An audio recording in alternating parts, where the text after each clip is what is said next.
A Mount Nelson man facing child sex allegations. The Royal Commission into Hutchins abuse hears from a bishop. Freight concerns in the wake of the Chinese president's visit. New hope for an Australian journalist jailed in Egypt. And the death toll rising from US storms. This is Southern Cross News with Joe Palmer. Good evening, everyone. A Mount Nelson man who was missing for almost 2 weeks is now facing charges under a separate investigation after being located yesterday. Sean David Cousins facing court on 14 counts of indecent and sexual assault with the alleged victims, girls aged 9 and 10. 43-year-old Sean David Cousins, walking from the Hobart Magistrates Court this morning, bailed after details of 14 charges were heard. Yesterday he was located, medically assessed and then questioned and charged over the separate investigation. Cousins granted bail by Magistrate Chris Webster to reappear before the court in January next year. Mitch Broughton, Southern Cross News. An Anglican bishop who was part of Tasmania's diocese when complaints of abuse surfaced against Hobart's Hutchins School has given evidence at a royal commission. Bishop Ronald Stone today admitting to the court he could have done more to persuade the school to apologise to students who endured sexual abuse by staff. The former Assistant Bishop of the Anglican Diocese of Tasmania giving evidence today at the Royal Commission into institutional responses to child sexual abuse. The commission continues on Monday. Hannah Sinclair, Southern Cross News. With his role hosting foreign leaders now over, Tony Abbott has switched his attention back to domestic politics during a cabinet meeting today to rally the troops. A Reachtel poll showing the government has plenty of work to do, with voters not rating his performance on the world stage. Federal ministers touch down in Canberra. Ready for a marathon cabinet meeting today? To meet a Prime Minister who wants to shed some budget baggage. There's little doubt internal tensions between leader Clive Palmer and Maverick Senator Jackie Lambie have taken the shine off the party's appeal and thrown a curveball at the coalition in the Senate. We need Jackie Lambie, we need Jackie's vote as well, so if Jackie needs me, I need her. More than 40% of voters believe Senator Lambie should split from her party, but almost the same number aren't sure or haven't decided, and neither has she, making for an interesting final sitting for 2014 when Parliament resumes next week. Stay with us, still to come tonight. The captain of a fishing trawler arrested after a boat crash in Melbourne. And what mission are Sea Shepherd activists planning in the Southern Ocean?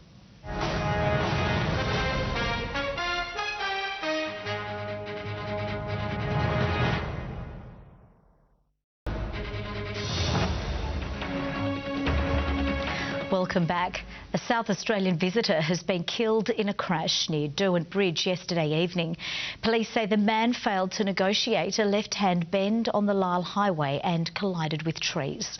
The 69-year-old driver was killed while his female passenger received minor injuries. The Bob Barker has docked in Sullivan's Cove to prepare for its next environmental battle. The Sea Shepherd crew is getting ready to launch Operation Icefish, a 2-month patrol mission of the Southern Ocean. After the successful suspension of all Japanese whaling, the Sea Shepherd crew are now docked in Hobart, preparing to take on a new fight, a fight for the fish. The Bob Barker will leave Hobart on December 1 to commence Operation Icefish. Caitlin Barry, Southern Cross News. Now a look at the day's business and finance news with thanks to Tasplan, your local super fund. The Australian share market closed lower today, finishing in the red 9 out of the past 10 sessions. The ASX 200 index dropped 11.9 points. And just a short time ago, the Australian dollar was trading at 86.23 US cents and 68.75 euro cents. Stay with us, still to come on Southern Cross News. Tasmanian webcams caught in a Russian hack attack. Are you at risk? And a litter of abandoned puppies sparks a warning from the RSPCA.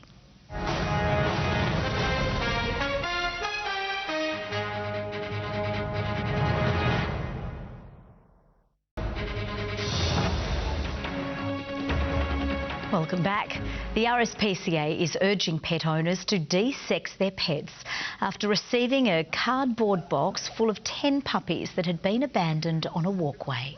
Good. I don't think they'd been out for very long. We were expecting rain yesterday, so fortunately they hadn't had time to get wet and cold, so they were fairly good. A little bit dehydrated, but they've come good fairly quickly. The pups joining 15 others that have just been born at the Launceston shelter. The puppies will be available for adoption in 4 weeks, ready for new families at Christmas. Sport is next with Michael Maney and a Tasmanian fires in the Masters. Yes, Joe. Matthew Goggin fires one of the day's best rounds, so good on him. Also tonight, a Southern Star tells us women's sport is on the move.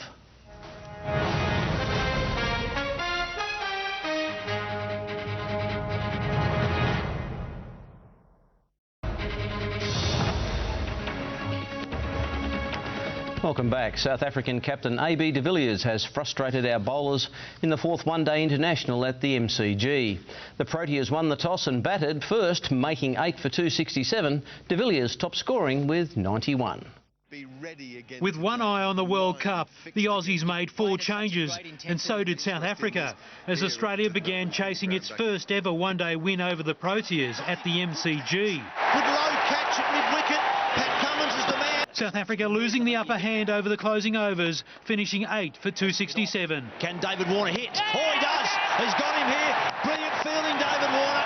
New demon Heritia Lumumba says he regrets his farewell speech at Collingwood's Best and Fairest, but says he and Nathan Buckley remain friends. The man formerly known as Harry O'Brien today spoke publicly for the first time since his surprise move to Melbourne. Lumumba's had plenty of welcoming cuddles, but the switch has taken some time to get used to. It has been quite weird actually, pulling into the same car park and seeing my old teammates but going to the building 100 metres down the road. After a week of think time, Brett Montgomery will remain here at the kennel. The senior assistant met with Luke Beveridge, the man who narrowly beat him for the job yesterday, and cleared the air. At Collingwood, Josh Thomas is back on track, still showing the after effects of a mugging incident in LA. And Australia's All-Stars are ready to go against Ireland tomorrow night, despite being caught in a lift for 30 minutes at the team hotel last night. It's terrible luck for them, but they've got to play away, so... Couldn't play in that snow, that's for sure. Couldn't do it. Thanks so much, Michael. Tomorrow's weather forecast is coming up next.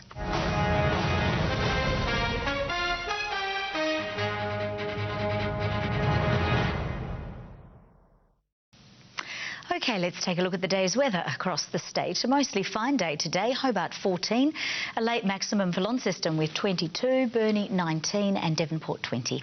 Looking around the state, Lowhead, Alford and Geeveston all had 17. Bicheno and St Helens had 21 and 18 for Swansea, Bushy Park and Flinders Island. Cloudy conditions today with some thunderstorms over the Tasman Sea. Mainland Australia has mostly clear skies.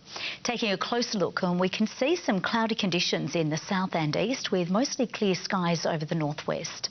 The synoptic chart shows showers developing in the north and west in the morning, then extending to the most remaining areas in the afternoon. If you're out and about on the water in the coming days, we're looking at northerly winds 15 to 20 knots, reaching 30 knots in the west and lower east, and seas to 2 to 3 metres. A strong wind warning is current from Wineglass Bay to Tasman Island and also from South East Cape to Sandy Cape, with a small craft wind alert for the southwest lakes. Tomorrow we can expect possible showers for Hobart and Dover, both with 24 and 21 for Oatlands. Heading north now, in Launceston 21, showers for Devonport and Lyowini. Burnie and Strong will both see 18 and showers for Marrawar with 19. Partly cloudy for St Helens and 22, possible showers for Swansea and Alford reaching 23. The UV forecast for tomorrow is 9, which is very high, so keep your hat on. Looking ahead to Sunday, fine and mostly sunny apart from a morning shower about the west and far south. Monday will see rain about the northwest, extending statewide in the morning, then tending to showers in the evening. Cold at first for Tuesday, then a cool day with moderate westerly winds. Now around the country, possible showers for Perth, Adelaide and Melbourne, partly cloudy in Sydney and Canberra, and a possible storm for Darwin. And taking a look at the current conditions, it's 13 and partly cloudy in Hobart, 17 and clear in Launceston, and just at the moment in Devonport, it's 15 degrees and also clear. And that's all from the Southern Cross News team for this Friday, the 21st of November. Michael Maney will be joining you with our weekend news bulletins, joined by Rick Fontaine over the weekend. But for now, on behalf of the entire news team, thanks for your company and good night.